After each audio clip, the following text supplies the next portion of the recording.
BBMP news 9ಗೆ ಸ್ವಾಗತ. ಮೊದಲಿಗೆ ಮುಖ್ಯಾಂಶಗಳು. ಇಲ್ಲೆಲ್ಲ ನಮ್ಮ ಕೇಸರಿ ಶಾಲ ಹಾಕೊಂಡಿದ್ದೀರಿ, ನನಗೆ ಕೊಡ್ಲಿಲ್ಲ. ನೀವೇ ಹಾಕೊಂಡಿದ್ದೀರಿ. ಇದು ಕೇಸರಿ ಶಾಲು ನಮ್ಮ ಧರ್ಮದ ಸಂಕೇತ. ಇದು ನಮ್ಮ ಧರ್ಮದ ಸಂಕೇತ. ನಾವು ಯಾವ ರೀತಿ ಬದುಕಬೇಕು ಅಂತಕ್ಕಂಥದ್ದು. ಇವತ್ತು ನಾನು ನಿಮಗೆ ಒಂದು ಮಾತು ಹೇಳ್ತೀನಿ. ನಿಜವಾದಂತ ರಾಮರಾಜ್ಯದ ಒಂದು ಆಡಳಿತ ಈ ರಾಜ್ಯದಲ್ಲಿ ಬರಬೇಕು ಅಂದ್ರೆ ಇದೀಗ ತಾನೇ ಇರಲಿಲ್ಲ. ತಮಾಷೆ ಆಯ್ತಾಯ್ತು, ತಮಾಷೆ ಮಾಡದೆ ಈಗ ತಾನೇ ಏನ್ ದೇವಸ್ಥಾನಕ್ಕೆ ಕರ್ಕೊಂಡು ಬೇಡ ಸಾಕ್ಬಿಡೋಣ. ಈಗ ತಾನೇ ದೇವಸ್ಥಾನಕ್ಕೆ ಕರ್ಕೊಂಡು ಹೋಗಿ ದೇವ್ರ ಪೂಜೆ ಮಾಡಿಸಿ ಬಂದಿದ್ದೀರಿ. ಆ ದೇವ್ರಿಗೆ ಪೂಜೆ ಮಾಡಿ ಬಂದು ರೇವಣ್ಣ ನಾವೇನು ಕೂತಿದ್ದೇವೆ, ಕುಮಾರಸ್ವಾಮಿ ಅವರು ನಮ್ಮ ಮೇಲೆ ವಿಶ್ವಾಸ ಇಡಿ.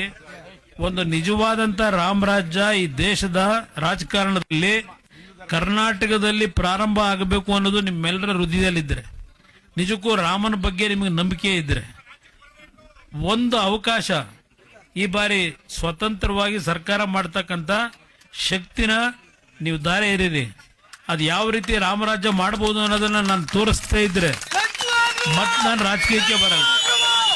ಇವತ್ತು ದೇವಸ್ಥಾನದ ರಾಮದೇನು ಆಂಜನೇಯ ಸ್ವಾಮಿಗೆ ಪೂಜೆ ಮಾಡಿ ಬಂದಿದ್ದೇನೆ. ನಿಮಗಿನ ತಾತ್ಕಾಲಿಕ ಮೆಚ್ಚಿಸ್ಲಿಕ್ಕೆ ಈ ಮಾತು ಹೇಳ್ತಿಲ್ಲ. ನನಗೆ 2 ಬಾರಿ ಮುಖ್ಯಮಂತ್ರಿ ಆಗಿ ಇವತ್ತೇನು ಕೇಂದ್ರದಲ್ಲಿ 2 ವರ್ಷ ಆಯಿತು ನಾನು ಮಂತ್ರಿ ಆಗಿ ಈ ದೇಶದ ವ್ಯವಸ್ಥೆ ಏನು ಅನ್ನೋದನ್ನ ಅರ್ಥ ಮಾಡ್ಕೊಂಡಿದ್ದೇನೆ. ಈ ದೇಶ ಯಾವ ದಿಕ್ಕಿನಲ್ಲಿ ಇದೆ ಅನ್ನೋದನ್ನು ಅರ್ಥ ಮಾಡ್ಕೊಂಡಿದ್ದೇನೆ. ಅದರಿಂದ ನಾವು ಇವತ್ತೇನೊಂದು ಮೈತ್ರಿ ಸರ್ಕಾರ ಇಟ್ಕೊಂಡಿದೀವಿ, ಮೈತ್ರಿ ಪಕ್ಷ ಇದೆ. ನಾವು ಕೂತು ಚರ್ಚೆ ಮಾಡಿ ತೀರ್ಮಾನ ಮಾಡ್ತೀವಿ.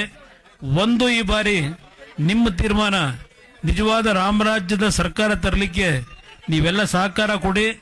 ಆ ಆಂಜನೇಯ ಸ್ವಾಮಿಯ ಸನ್ನಿಧಾನದಲ್ಲಿ ಹೇಳ್ತಾ ಇದ್ದೇನೆ, ಈ ರಾಜ್ಯದಲ್ಲಿ ನಿಜವಾದ ಬಡವರು ಯಾರಿದ್ದಾರೆ ಆ ಬಡವರ ಬದುಕನ್ನು ಸರಿಪಡಿಸ್ಲಿಕ್ಕೆ ನನ್ನದೇ ಆದಂತ ಹಲವಾರು ಯೋಜನೆಗಳನ್ನ ಯಾವ ರೀತಿ ತರಬಹುದು ಅನ್ನೋದನ್ನ ನನಗೆ ಹೇಳ್ಕೊಟ್ಟಿರೋದು ದೊಡ್ಡ ದೊಡ್ಡ ತಾಂತ್ರಿಕ ತಜ್ಞರಲ್ಲ, ನನಗಾದ್ರ ಅನುಭವ ಕೊಟ್ಟಿರೋರು.